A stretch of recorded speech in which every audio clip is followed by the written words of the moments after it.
Well, welcome to the channel.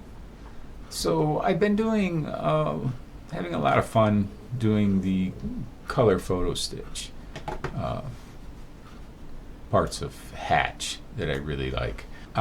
So the first thing you really need to do in this is start with a picture, right? So I had this picture. This is my service dog, and Major. And so I took and went and just used paint, and I went through and just got rid of all the background, right? So it's just what I wanted in the shape I wanted him to look like. And he's going on a winter jacket that we wear all the time. So the other thing you kind of want, and this is why I have the background dark blue, is because the jacket's got a dark blue back. And so this is what I'm going on, so that when I do the stitch out, I can see what this looks like on blue. And it may affect some of the colors you pick as you're doing this. It may not. We'll go through. It didn't for me. I haven't seen that too much. But it's a good thing to set up for yourself, so you're just setting yourself up for success. So, okay, we have the image. We brought the image into Hatch. We'll go over these couple of other things in a little bit. So the first thing we want to do then is, I always pick the hoop. And I knew this was going to be big on my jacket. So you can see it's my 13 by 16 Mighty Hoop. Definitely big, and you want to make sure your picture fits within your hoop.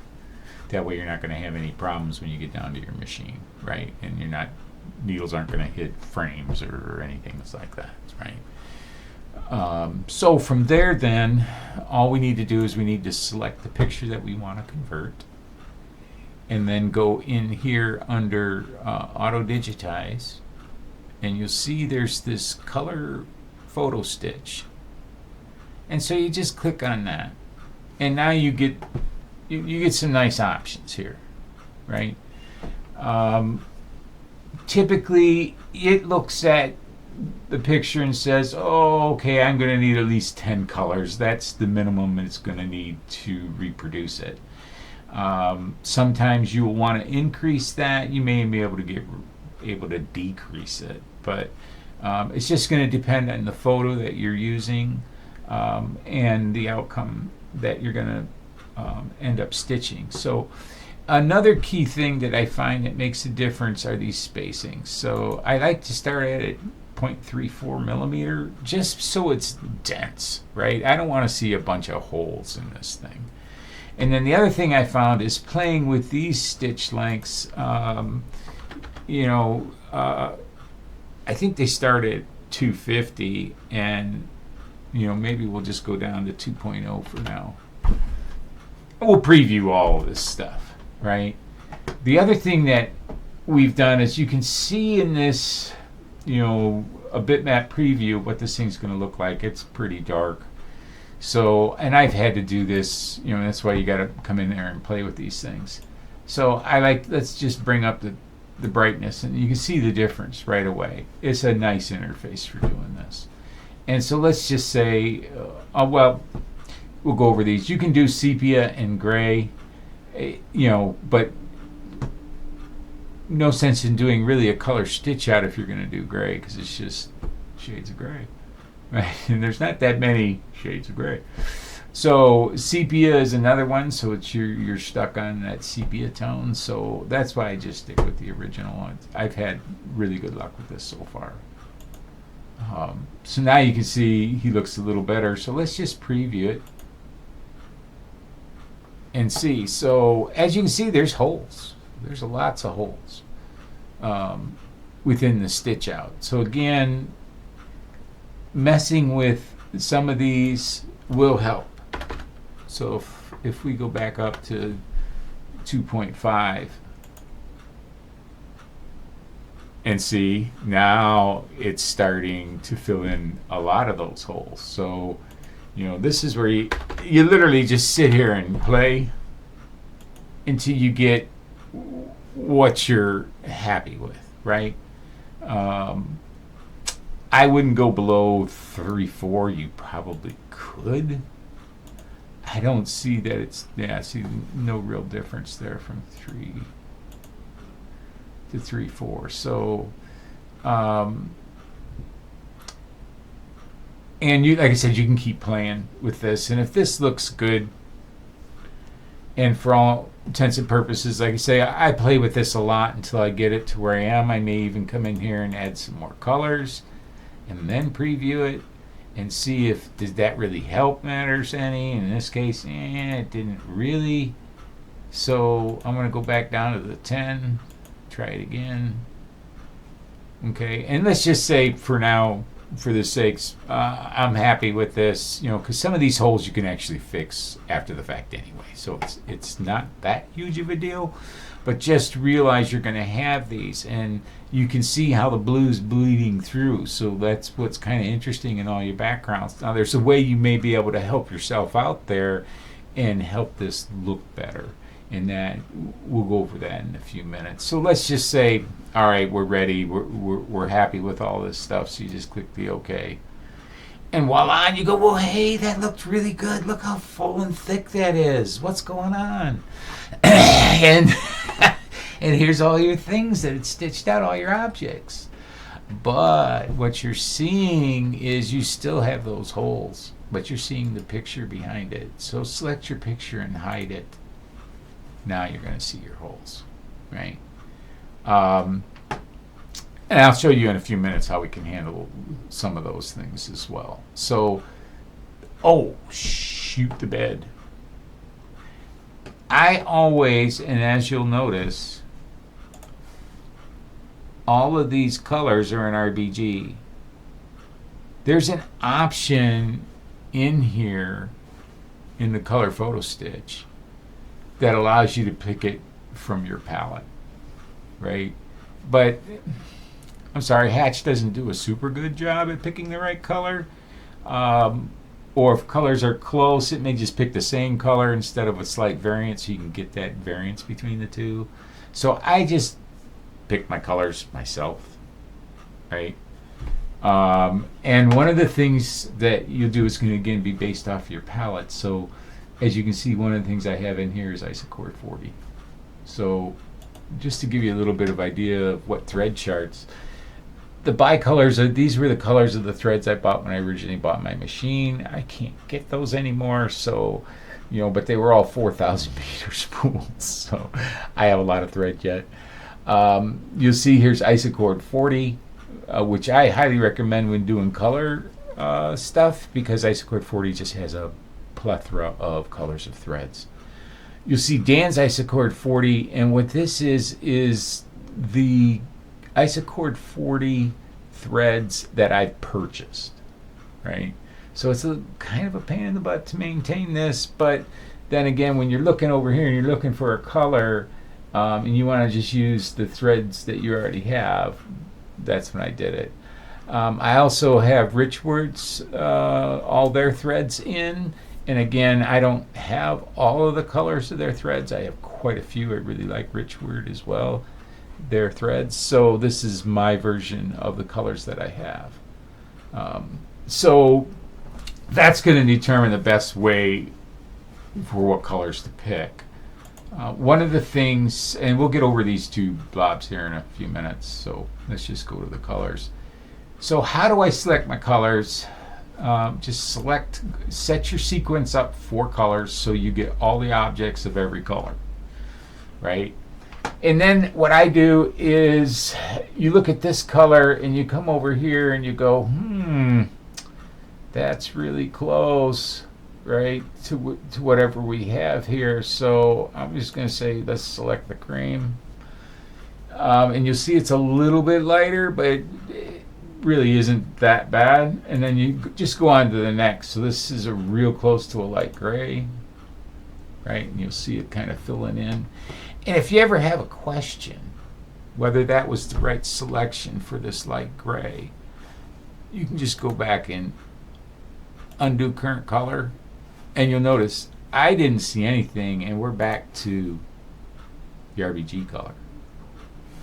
So yeah, I think that light gray was a good call. And that's one of the ways you can do it and figure out, hey, did I pick the right color out of all these colors, right? Here's another one, you know, just a little bit. You can see you have Dan's Isochord 40 and Isochord 40. So I have ivory, so I'm going to pick mine, because then in the end, when I look at all these colors, if they're not in a chart that I already have the thread for, then I know what I'm going to have to go purchase from, pretty much from Isochord 40 threads, you know, to fill this out. So I'm not going to take a whole lot of time picking and going over, you know, which color you use and all that stuff. For now, I'm just going to let these go through. We'll just pick whatever's there. Trust me, when I do this for reels, I really go through a lot of these things and try to figure out what's the best color, right? So let's just say we picked them, and as you can see, for the most part, those colors worked out. You know, you can still tell it's him. So the next thing that I kind of do before I go any further is I want to go and move over to objects, because there's a bunch of objects that we probably really don't need. So if you look at this one, well, okay, that may be, if you might want to zoom in and go,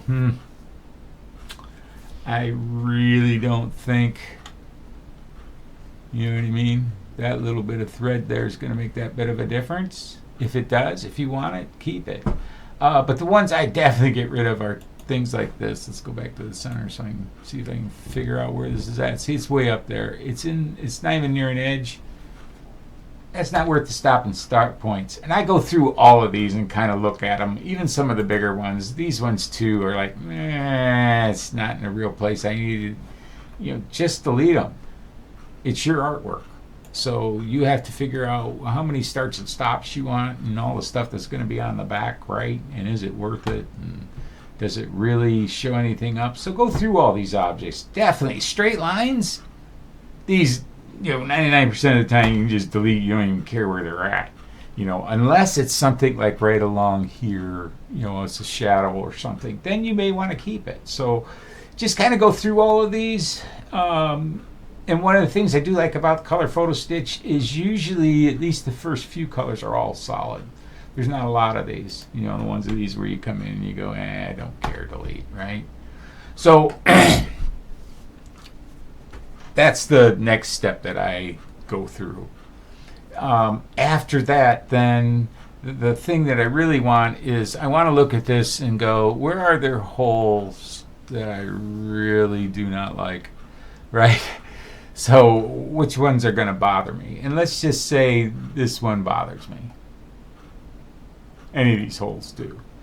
So, and this is where, you know, depending on the power of your PC or laptop that you're using, hatch in, these Colorphoto Stitch have a lot of points within the lines because it's just a straight stitch that it's, you know, going over and over and over.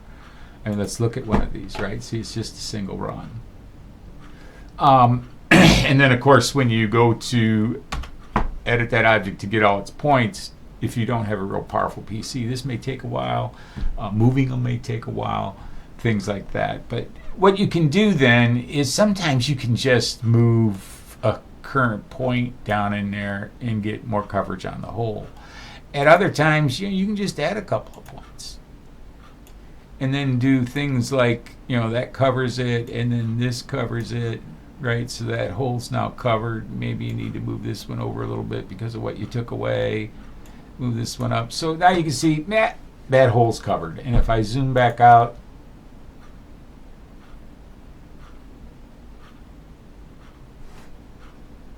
let's just go to here. So we were here and we were right in there, and you can see now that hole's gone. Right. So that's kind of like my next step is just cleaning everything up and getting it to the point I want and what looks good for the artwork. So seeing how this is in such a huge frame, or such a huge hoop, it's my 13 by 16 hoop, which is the largest hoop I can do on my buy. I don't want this to go out of registration as it's stitching, when it's stitch out. So there's a couple of things that'll really help. One is going to be the stabilizers you use. Now, one of the things I've liked the best is polyester mesh, not the iron-on, just a regular old polyester mesh. For this, because it's so big, I don't have tearaway this large, and I don't want to use 2 pieces of tearaway. So in this case, I'll just use 1 layer cutaway and 1 layer of mesh. Otherwise, I would use 2 layers of tearaway and 1 layer of mesh. But still, with even all that, because this, if you kind of look, you know, how these are bunched and the way they stitch out, you don't want any of this stuff going out of registration, especially these when you get down into here, when you come back to do the stuff that goes over the top of them, right? So what I found helps is to create this object. And what I'll do is I'm gonna hide everything that's not selected, and I'm gonna unhide this. So I just went around and I drew and made a shape, closed shape. Okay, it doesn't make a difference what that closed shape is, whether it's tatami, satin, raised satin. It just doesn't make a difference. Just make it tatami or satin right off the bat. What you're going to use for that shape is what I've created here, and that's a knockdown stitch. And so under hatch, you would select the object, and then you go under here into create layout stitch, right? And it gives you a bunch of parameters, and you can select the color that you want to do it in, all those kinds of things. And for this, depending on what your material is, right, this is a pretty stable piece of material, this blue that I'm stitching on. So just to hold everything in place, I'll put my spacing here at 4 millimeters, and that way the length between the spaces is 4 millimeters. That should lock it down really nice, so that any stitching we do over the top won't run out of registration, because the polyester mesh that's in your stabilizer, and when you do this, is really, the mesh is really going to lock this all in place, and you'll get a beautiful printout or stitch out when you're done. Okay, so the only other thing then that I added was his name, right? So if we look at that, it was just, you know, in the lettering tool, right? Just put his name in there, pick the font. Again, I always stick with embroidery fonts. You can use true type fonts, but there's issues with a lot of the true type fonts in the way they get stitched out. So I just try to always stick with embroidery fonts, right? And pick one you like. You know, it looks good, whatever. So I added that. Let's then go to, I will show you what, this is what I came up with. And as you can see, let me put the background back, that should be dark blue. Okay. And you'll notice I have the picture hidden. So there's not a whole lot of holes in this, right? And again, got a knockdown stitch here, lay down stitch underneath him, just to hold everything in place.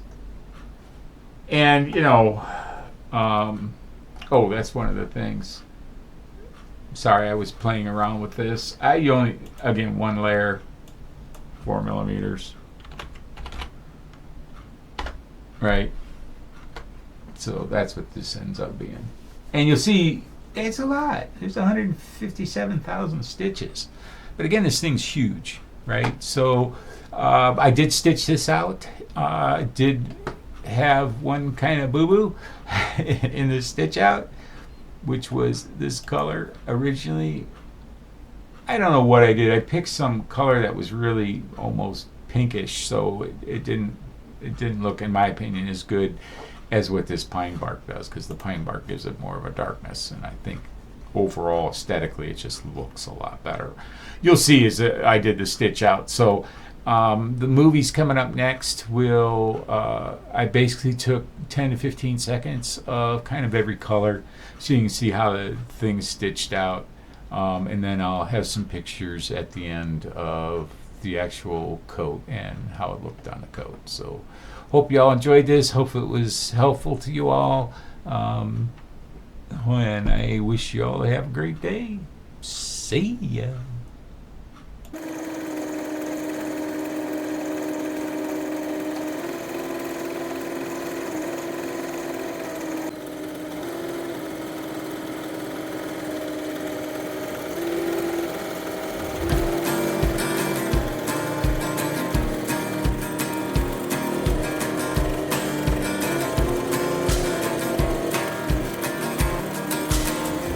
See the clouds and let them be. Keep every story of your days a mystery. Hear the songs in the breeze. Sing out your wins and trials like a melody. Ride the storms with your head held high. We only breathe till the day we die. Bring on the fire, bring on the rain. Nothing can take you down.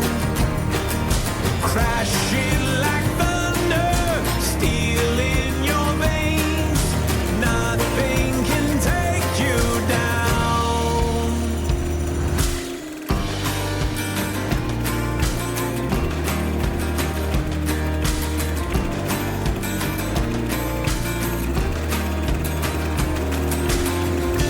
Light a flame inside your heart. See every finish line before you reach the start. Raise your fist to the sky. Lightning and mountaintops are made for you and I. Morning comes when the nightfall goes. Don't turn back to the road below. Bring on the fire, bring on the rain. Nothing can take you down. Crashing like thunder, steel in your veins. Nothing can take you down.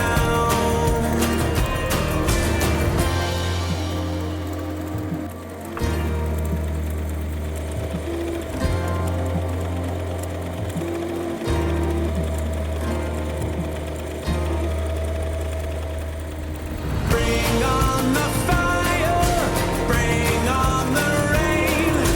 Nothing can take you down. Crashing like thunder, steel in your veins. Nothing can take you down. Nothing can take you down.